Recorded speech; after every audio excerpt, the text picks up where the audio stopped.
welcome back to another edition of This Week in Throws. We're back. 2 weeks ago, I was looking, there really wasn't a ton that happened aside from which I had an hour-long recap on. So if I did an edition of This Week in Throws, in addition to that, it would have been, like, less than 10 minutes probably, which would be nice for a change maybe. But yeah, I opted to just stick with the recap, especially knowing I was also gonna be, in LA for the Throws Cup last week. But for this one, we're gonna hit on any performances from 2 weeks ago that I may have missed, as well as this past week where we had the Monaco Diamond League, as well as a couple other solid competitions here in the US, some in Europe. And yeah, it was a solid week of throws, nothing too crazy. Where the past couple Diamond Leagues have only had one throwing event, I guess aside from so maybe that wasn't the best example, but I think Paris and the sprinklers are coming on. This is gonna suck if I'm about to get shot by sprinklers. Um, but okay, I think I'm in the clear. Um, but Monaco, which was this past week, only had women's shot put. It was a good comp, good field, but kind of lame only having one. Or no, it's Friday, which is the London Diamond League, also only has one throwing event, which is men's discus, but that's going to be a really good one, which we'll preview a little bit towards the end of this. This is enough yapping, a little bit of a longer intro than I usually do, unfortunately. We're going to try sticking with the one take stuff. So we're going to roll right into this Monaco Diamond League, where it's coming off the heels of the best competition since 1988, which we saw at we saw 5 women over 20, Chase Jackson through 2094, yada, yada, yada. You guys get the gist. There was, I think, there were 7 women in this field of Monaco. I believe all 7 of them through in Eugene. But, it was a 6-day turnaround where they're going from Oregon to Monaco. And then Chase Jackson also said after the competition in one of her interviews that just like the ring was kind of weird. And I think that really reflected in some of the performances on the day. So for this one, I'm more so giving major kudos to the women that threw well here. But the women who didn't throw that well, I'm not really holding this one against them. But we had Jessica Schilder took the win here in the 6th round. And it's the second time in a couple weeks, or I think it's the 3rd straight Diamond League now, looking at Paris, Eugene, and now Monaco, where in the final attempt of the competition, the person in 3rd moves into 1st and takes the win. It was Val in Paris. It was Tara Davis-Woodall in the women's long jump in Eugene. And this time it was Jessica Schilder. And just because that format has given us some cool moments the last couple weeks still does not mean it's a good format. It is so stupid that, first of all, it's stupid that only the top 3 get a 6th round. And, you really saw that bite people in the butt in Eugene, where in the 2 shot put competitions, it was just such deep fields. And then only the top 3 get their last throw. That's really stupid. And then also when they reorder it, they go, the person who's leading throws 1st, and then 2nd, and then the person in 3rd. So, yeah, the last throw, you have an opportunity to move up, but it also means that the person who's leading, who should have the advantage in this situation, doesn't have the chance to respond. It's an unbelievably stupid format. I truly don't know why they did it. Cutting down to 3 makes sense because it's easier to broadcast that. It's easier to just hop in and be like, all right, we've got 3 attempts in the final round of the field events. It's going to take a minute and a half for the broadcast. I don't agree with it, but I get why they cut it to 3. The reason they have it in that order, where the person who's in 3rd has the last throw, that's unbelievably stupid. I don't get it. Major tangent. So the format's dumb, but I mean, Jessica Schilder in this format crushed it. She was in 3rd, goes 20:39, and moves ahead of Chase Jackson, who finished 2nd in 20:06. Chase had a good series where she also threw 19:86 and 19:67. So still a decent day for Chase, but it's nothing too spectacular. And then Sarah Mitten finished third at 20 meters on the dot. Sarah also went on to throw 2014 just yesterday at the Harry Jerome Classic back in Canada. And so that's another just crazy travel for her because Monaco, I think, was on Friday last week. And then this competition in the west coast of Canada was last night, which would be Tuesday. So crazy kind of travel for her. But she's making the most of it. And I think for Sarah, I saw an interview she did after, I believe it was with Dystat, after the Harry Jerome Classic, where she's talking about raising her baseline and her baseline like being 20 meters now. And it's the same thing Rudy Winkler talked about when I talked to him after the LA Throws Cup, where it's like his baseline now he feels like is 80 meters because he had 4 throws he really wasn't happy with and threw over 80 meters on all of them last week. So for Sarah and Chase now, you see Chase throwing 20.06 in conditions she really wasn't happy with the travel. Like it's these women are raising their baseline and it's really exciting.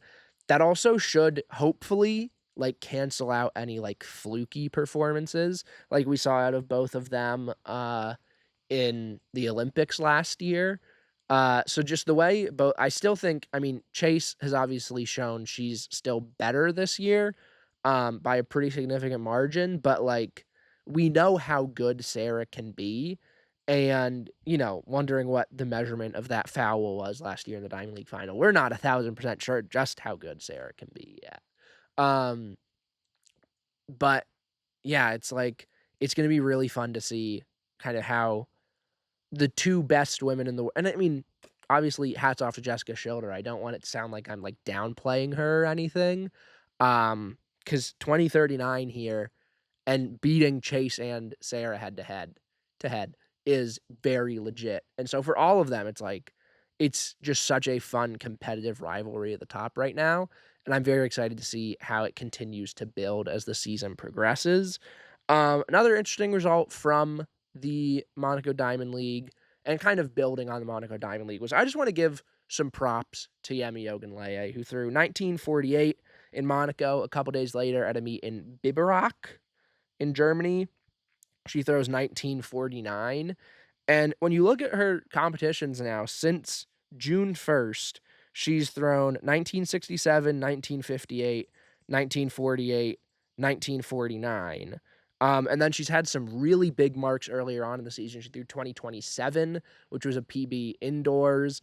And like, the perception isn't necessarily, I think, that it was like a fluke or just like pure luck that Yemi won in Paris last year.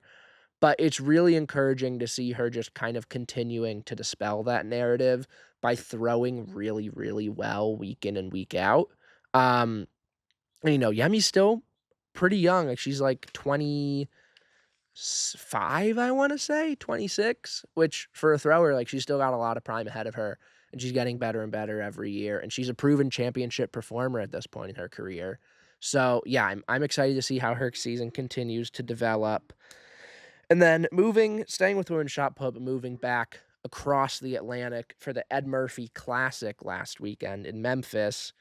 Very interesting competition here because you had Chase, Maggie, Ewan, and Jada Ross, who feels like the top 3 of the U.S. right now. They were in Monaco. And then the next day, you had kind of, I guess, it feels really terrible to call them this, but the group that's kind of like the B tier in a way of American women's shot put right now, where you had the likes of Abby Moore, Abria Smith, and Jessica Ramsey battling at the Ed Murphey Classic. And if we're tiering American women shot putters right now, Abby Moore moved up a couple tiers this past weekend because she went 19 meters on the dot, which is a 70-centimeter personal best for her. She had 4 throws over her previous PB, which was 1830. She had a couple 1860s and then one that was in the 1850s, I believe. And she's had 11 competitions this year, and they are the 11 best competitions of her life. It is so unbelievably impressive, the switch that she's flipped this year to just like level up her game so much. The same goes for Abria Smith, who finished third here throwing 1875. She had, I think, 2 more that were 1860 high. And Abria I've had the chance to talk to her a couple times at Florida Relays, I believe, either Florida Relays or Tom Jones, then also at NCAAs. And just her progression this year when she's transferred to Illinois and started working with Coach JC Lambert has been so fun to watch. I mean, I believe the stat is she hadn't broken 16 meters before this year, and now she's thrown 1892. She's thrown 1885. She's now thrown 1875. Like, she's one of the best in the country right now. She performs well on a big stage, and I'm super excited to see what she'll be able to do at USA's. And for Abby Moore, it's just the trajectory is going up and up and up every week, it seems like. And it's bittersweet because it's like in any other country, pretty much you're a 19-meter thrower, congratulations. You book your ticket to Tokyo. Even if you're Abria, who's like an 1892-meter thrower, you book your ticket to Tokyo.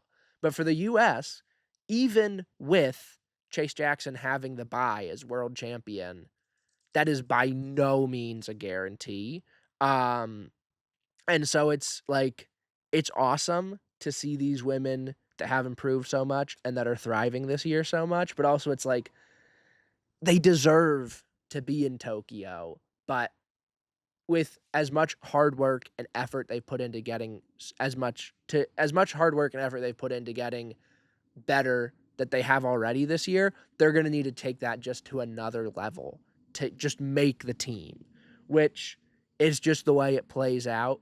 And it kind of stinks, but also it'll make for a really good competition at USA's. And then Jessica Ramsey, who's another woman who's going to be very much in that mix at USA's through 1876 here. I believe a season's best for her, I want to say. So yeah, there's a lot of stuff. I also saw Raven Saunders, who hasn't opened their season yet, was throwing again, according to their Instagram, I believe. So that's another name thrown in the mix. And the American women's shot put competition at USA's is going to be absolutely ridiculous. Like, women's hammer is like the elite of the elite are the best, obviously, because we'll get into that in a little bit. But we have 4 of the 8 best women ever, and then also Annette Chickenwoke. So that's like really, really tough to make. But the depth of the shot put, I think, is like, obviously top end wise, it's women's hammer. Depth wise, I think it's women's shot put now. Like, there are just so many. We could very well see, like, at USA's, like 10 women over 1850 or something. Which maybe is a little bit optimistic because it would take basically everyone to kind of line up and have a good day. But what better day to have a good day is there than USA's? So I'm looking forward to that one. And I just spent like 12 minutes talking about women's shot put, which is the way it should be. But now we're going to move on to men's shot put because Leo Fabbri is just continuing to throw really well. A little bit of a disappointment at pre where he finished 7th, I think, throwing like 2170. There were 5 guys that broke 22, and he wasn't one of them. But he comes right back out and threw 2213 at a meet in Italy on the 13th, and then 2169 on the 15th. So he picked up 2 wins, and he's still in really good form. We're still waiting for him to pop that big one. Like, we saw what he did last year. We know it's in there. Maybe it's encouraging to see him not do that yet. Obviously, Paris was a little bit of an anomaly with the weather, but maybe we're just seeing him tone it back a little earlier in the season when he doesn't really need it. It's not even like there's a European Championships or anything he has to peak for kind of in the summer this year, and he's just measuring his season out a little better. So I'm curious to see how Leo continues to progress, but like he's putting out really solid marks. It would have been nice to see him get a really good one on the board at pre when so many guys got really good ones on the board there. But I'm also not putting up any, like, warning flags or anything. I think I am sticking by what I said, where the winner of the men's shot at Pre is the new global favorite, and so I think I still say Joe Kovacs. Um, Barring Ryan Krauser coming all the way back, Joe, I think, has earned the position as the favorite, for Tokyo, but, you know, we'll see. There's a lot of season left to go. Women's hammer now. Let's talk about the best mark of the week, which belonged to Rachel Richeson at the Edmonton Athletics Invitational, where she went 77-81. And Rachel is just such a, what's the word I'm looking for? Like, it's such a dice roll with her to some extent.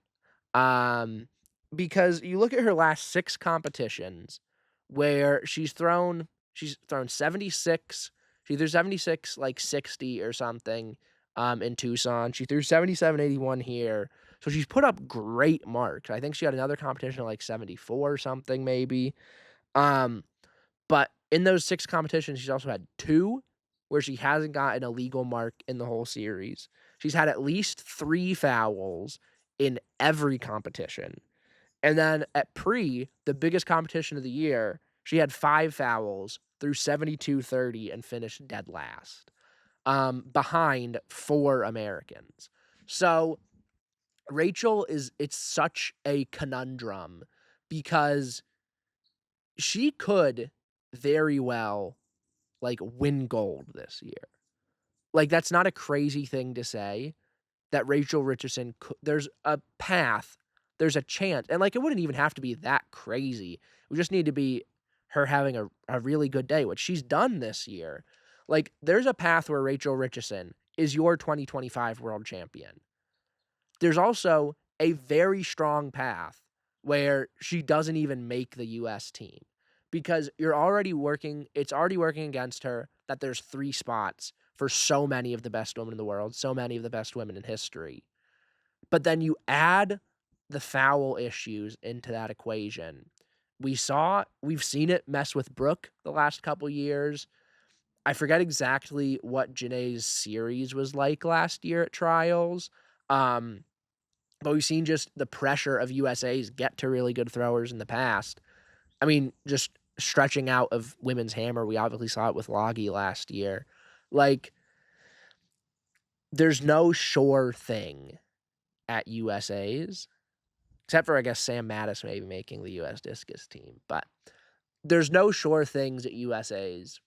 And I don't know. I really like Rachel. I got the chance to talk to her at Ramona after she threw 78-80.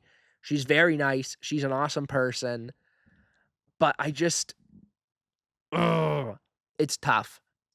Maybe I'm letting past incidents cloud my judgment, but it's just hard to, like, say, yeah, she's a safe bet to not blow up in Eugene. Um, and it sucks to say that because our chances of a sweep are a lot better with her there. Um, but yeah, it's just so fascinating. And that's the nature of throwing, where, like, there can be it's a discipline where across any of the throws, like, there can be so much variance from competition to competition, whereas, in some of the track events it feels like that's not really the case. But just the fact of fouling is just such a, I mean, you guys know this already. If you care enough to listen to these things, you're aware of this. Um, but especially when you're trying to make a team that will be as stacked as the US women's hammer team, like, there's going to be no room for error. And there has been, like, Rachel is the most boom or bust athlete on the planet right now, it feels like. That might be a bit of hyperbole. Um, but also it's just, like, it's something to just keep in the back of your mind. Uh, and, like, when they're lining up at USA's, like, things go a little deeper than the start lists and your season's best and your seed mark. Like, I don't know. this might be too doom and gloom. It's not a fun topic to talk about. Like, I don't like thinking about Rachel Richeson not making the U.S. team. It just feels like it's something that needs to be mentioned every now and then. Back to that Edmonton Athletics Invitational. Annette Chickenwoke finished second at 74.57. I believe, no, not a season's best for her because she threw 74 or 75.47, I think, in Tucson. But it's a really good mark for her, especially an improvement from where she was at pre, an improvement from where she's been at the last couple competitions, I believe. And it's just crazy. I mean, this is basically making the same point about U.S. women's hammer throwing that I make every single video. But it's crazy to think about just the fact that Annette is the only American woman to ever win an Olympic medal in the hammer throw. And she's probably going to need a PB to make the team the year after winning Olympic silver. It's a crazy thing to think about, but I mean, Annette is like she's delivered. She delivered last year when a lot of people were faltering. She delivered to make the team for Paris. And then in the final, she stepped up and she delivered to get that Olympic silver medal. So yeah, it's the women's hammer. There's just so many like different thought experiments you could make about the women's hammer for USA's. But yeah, those were just two, like they're good. They're encouraging marks. It shows both of them are trending in the right direction. Like I said, neither one of them really had good days at pre in their biggest competition of the year up to that point. So seeing both of them bounce back the way they did was very nice. And I'm just morbidly curious to see what happens at USA's. And I am just counting off the days until we get there. All right, for some European women's hammer action, this was 2 weeks ago on the 4th of July over in Finland. Krista Turvo and Silja Kosonen went head-to-head, which both of them have just been having really incredible seasons. And it's so easy to get caught up in how great the Americans plus Cameron Rogers are and just be like, yeah, like it's obvious that that's where the medals are going to end up this year. But both Silja and Krista have been having really excellent seasons. I think Silja's thrown 77 twice. Krista's thrown 77, 76, and now this 75. She threw 75.02 to take the win over Silja, who threw 74.82. And so, yeah, it's just like, it's especially for me with as heavy of an American bias as I have, especially when it comes to the women's hammer, it's easy to just kind of disregard how good the Europeans still are. But like between Silja and Krista and Anita Vladarchik, and also, I mean, the Chinese women have been throwing really well with Zhao Ji, the Olympic bronze medalist, throwing a PB. Like, there's no safe bets for Tokyo. I mean, I guess Cameron Rogers is a pretty safe bet, but even betting on like not even American, but like a North American sweep, like the other women, the European women, and I guess the Chinese women as well, like they're making sure that that's not an easy prediction to make. And it's really fun to watch. And Tokyo is going to be so good. And I hope just everyone throws really well. And it takes like 76 meters to make the top 8. And that would just be amazing. Would that even be possible? So if Anita, Krista, Silja, whoever the 3 Americans that go are, Cameron, and then Zhao Ji. Yeah, if all of them have really good days, that's top 8 over 76 easily. Hell yeah, that sounds awesome. Let's make it happen, girls. Women's discus throw. Really just quick notes on kind of some US stuff where at Murphey, weird competition where like they started really late at night and then because of I think it was a lightning delay and also they had like lighting issues, they through the first 3 rounds on Saturday night and then moved the last 3 to Sunday morning, I think. And, Logie Saga-Collins takes the win, throwing 63-23 ahead of Gabby Jacobs, who threw 61-98. And it's building intrigue, and then because it's coming off of the LA Throws Cup, which was the day before, where Veronica Fraley threw almost 64 and beat Shelby Frank. But then at Harry Jerome, Veronica Fraley got beat by Elena Bruckner, and they both threw like 61 mid, I believe.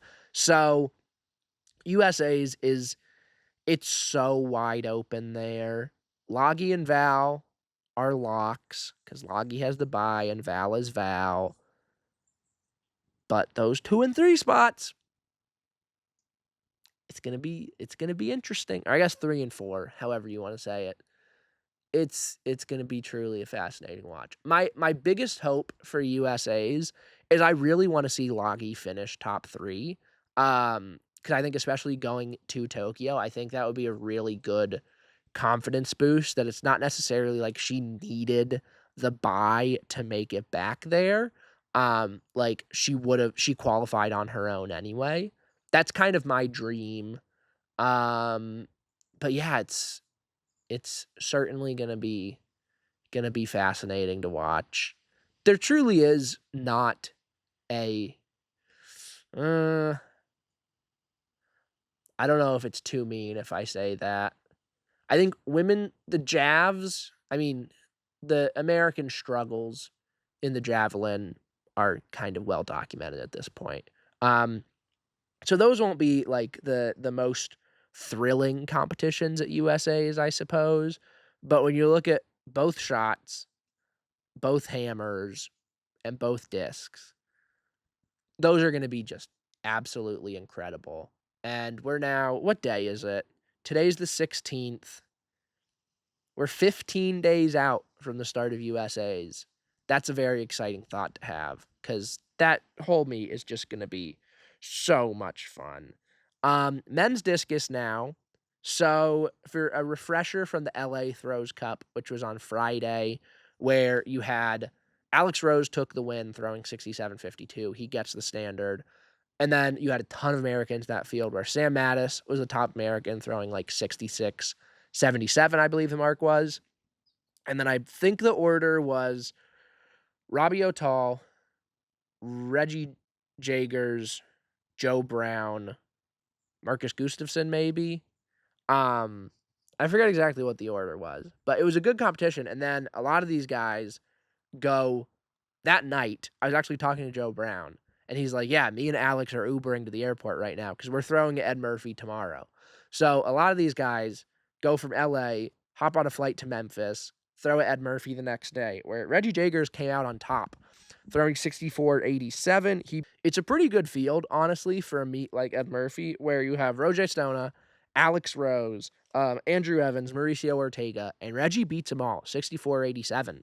I'm also realizing now I forgot to talk about the men's shot put competition at Ed Murphy, so we'll circle back to that when we're done with this discussion. But very exciting stuff for Reggie after a day. Like, I overheard a little bit of what like he was talking about at LA, and like he was not very happy with the way that competition went. But I think this is probably going to be his last before going to USA's. And so that's probably what he needed. And Andrew Evans finished like 5th or 6th in this one, throwing 61-82, which is not great. But you look at last year, he threw worse than this at the LA Grand Prix. Granted, that was about a month before USA's. This one is about less than 2.5 weeks before USA's. But he threw worse than that at LA last year. And then a month later, won USA's throwing 66-61. And Andrew has thrown well already this year. He took the win at Ironwood, I believe. So I'm not super concerned about that one. I'm excited for this one for Reggie. I'm excited with the way Robbie threw in LA. I'm excited with the way Joe's been throwing this year. Obviously, Sam is Sam. And it's just impossible the way Marcus has been throwing this year has been so impressive. It's impossible to pick a top 3 right now, and I don't know how I'm gonna figure out how to do that when I inevitably curse myself by making a USA's predictions video in 2 weeks, which is gonna go really terribly. Um, but yeah, I guess I'll leave any predictions for that and just appreciate the fact that there's so many Americans that are qualified, and there's so many different ways this could play out, which is gonna be so much fun to see who has it on the day, who brings it, who delivers when the lights are the brightest, and finishes inside that top 3. The men's shot put competition at not at at Ed Murphey. Might as well have been because a lot of the guys came down there, but it's Trip Piperi takes the win going 21-88 in round 6 to take the win from Chuck Enekwechi, who threw 21-67, Roger Steen 21-66, Rajinder Campbell 21-59, and Josh Awatunde, don't forget about Tunde, 21-43. For Tripp now, like his last 3 meets are 21-96, 22-09. Yes, because pre was Roger threw 11, Chuck threw 10, Tripp threw 09. 21-96, 22-09, now 21-88 in the dark in round 6 to take the win with a really good series to back it up. Tripp's now making it clear that he is the guy to beat. I don't necessarily want to say behind. I think behind Joe is fair to say, especially if I'm saying Joe's the favorite for Worlds right now. I don't know if it's necessarily fair to say behind Peyton because he beat Peyton head-to-head at pre, but also I feel like I have a little more faith in Peyton to find something bigger at USA's when the moment calls for it. So yeah, that one is I don't know. He's definitely a favorite for top 3. If you're saying that Peyton and Joe are 1-2, like Roger or not Roger. I mean, Roger's making a really good argument for that too. But just with the form that Tripp has been in this year, and he's shown that he can, like he PB'd at pre on the biggest stage of the year so far, winning this one in round 6. Like he's shown he can compete really well against the best. And so I think right now my team for Tokyo for the US in the shot is Ryan, Joe, Tripp, Peyton, not necessarily in that order. And we'll see if that changes in the next 2 weeks. But it feels disrespectful to the season that Roger Steen has been having. And also, like 21-43, season's best for Josh Awatunde here. Don't forget about that guy who's a world bronze medalist already. Yeah, it's gonna be tough. It's gonna be as tough. This season honestly feels I think this is probably the toughest a US team has ever been to make. I mean, Jordan Geist hasn't had, like, a really big one yet this year, but also last year, I think he started throwing really big after trials. Um, so yeah, there's a lot of ways that one could go, which I think is just like there was a lap count piece about that this week, actually. Obviously not about the throws, but just how many question marks there are in USA's. And I feel like that's like the tagline for the whole meet. It's just there's a lot of ways this could go because it's true for basically every single event. Let's start wrapping it up here. Okay, well, I got to give, if I'm talking about that men's discus competition, I got to give a shout out to the best throw of the week, which belonged to Mika Lisalekna. The best throw of the week was probably when he threw the 1K with iShow speed, which he said he can throw the 1K 100 meters. I don't know how impressive that is, because I don't know how far professional men usually can throw the women's disc. But that kind of just hearing that number kind of just broke my brain. But no, the best throw of the week was Mika Lisalekna throwing 68.89 at the Vilnius Mayor's Festival or something like that. It was a really small meet in his hometown in Lithuania, and he crushed it as usual. And And now for men's disc, that's the one event on the schedule for the London Diamond League, which is coming up on Friday. And, ooh, boy, it's going to be a good one. You've got Mikolas versus Christian for the first time this year. You've got Daniel Stahl there. You got Lawrence Okoye, Nick Percy, Roger Stona. Oh, I think there's someone else that I'm missing, and I hope I don't hurt their feelings. Yeah, I'm not going to pull whoever that seventh name is out off the top of my head right now, but it's going to be a really good competition. I'm so excited to see Mikolas versus Christian for the first time this year. It's going to be a good one. And then we're going to wrap it up now. Men's hammer. This was a mark from 2 weeks ago that I failed to mention. But Jan Chassenand went 81-14, which, crazy enough, was only the third best mark of that week behind Rudy and Ethan and what they did at pre. And for Jan, like, this is his third time over 81 this year. This is a true breakout season for him. He's been throwing really well, and he's been throwing consistently really well. He beat Merlin Hummel and Armin Shabados in this one, and I don't know. Maybe I'm putting too much stock in the European team championships. Maybe I'm just being dramatic. But when you have so many guys that are so good and a lot of guys that already have hardware like Ethan and Mihailo and Bentz, and like you at this point obviously wouldn't be surprised if Rudy adds his name to that list this year. It's been a really good season for Jan, but I'm probably putting too much stock in a fourth place finish with like still a really good mark. If you're like 78 high, I'm probably making too big of a deal out of what he did at the European Team Championships. But still, it's just a thing. I think I talked about it when it happened, but it's just like it would have been nice to see him throw better, and that would have instilled more confidence in me for him heading into Tokyo. But we've still got 2 months before Tokyo, so there's time for him to build my confidence in him in other ways. And a pretty good way to throw that is to just keep throwing really far. And beating Merlin Hummel in this one, like that's a good legit win because Merlin has been absolutely on one this year. So Jan, this one, I don't know why I just sounded so negative about it.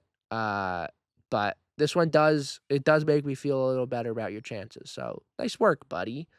Men's Jav, you guys got to step it up. Come on. I feel like I've had like one throw each in the last like 5 episodes of this that I've talked about. Women's Jav doesn't get any because there's like only 2 women that broke 60 in the last like 2 weeks or something. But for men's Jav, I want to give a huge shout out to Yuti Sakayama from Japan, who threw 87-16 to win the Japanese title. It's a PB by 3 meters, 44 centimeters off a 36-year-old Japanese record now. And, I mean, it's absolutely an outlier performance. It wasn't like he had a really good series or anything in this one. Like, I mean, it was close to his PB, but 87-16 is way further than anything else he had on this day. So I'm not going to, like, immediately be like, oh, yeah, like, he's going to throw 87 meters in Tokyo now. But all I'm saying is it would be really cool if in Tokyo you had Haruka Kitaguchi and Yuji Sakayama both finish on the podium in the javelin. That'd be pretty sweet, especially if Yuji could break his national record. This was at Japanese Championships. I don't remember if I said that or not. Especially if Yuji could break his national record at Worlds in his home stadium. That would be absolute cinema. But yeah, javelin throwers, if you see this, step it up, guys. Start throwing 90s again. Women, let's get consistently over 65 every week. Let's give me some stuff to talk about. I'm obviously being a bit dramatic, but also I wouldn't complain if those things happened. So we'll leave it at that. And that is all I've got for you guys this week. Like I said, solid week. Don't know how I stretched this out to 40 minutes. That's just what I do best. London Diamond League coming up is going to be fun. there might not be a ton of stuff to talk about next week aside from that, just because a lot of people are going to be gearing up for their national championships. So we'll see how many actual like meets there are outside of the Diamond League. But yeah, and then so keep an eye out for either This Week in Throws or just a London Diamond League breakdown potentially next week. And then USA is on the horizon. We'll be there. I don't know if I'm going to be smart enough to talk myself out of doing predictions. Because, like, doing predictions for a college meet was one thing, but making predictions about a pro meet where I'd then be in the mix zone interviewing pros that I said wouldn't make the national team and then they do, that sounds terrifying. I don't know if I have the guts to do that. But we shall see. But yeah, that's all for me. Thank you guys for watching. Please like and subscribe and follow the podcast on Spotify. And I will see you guys next time.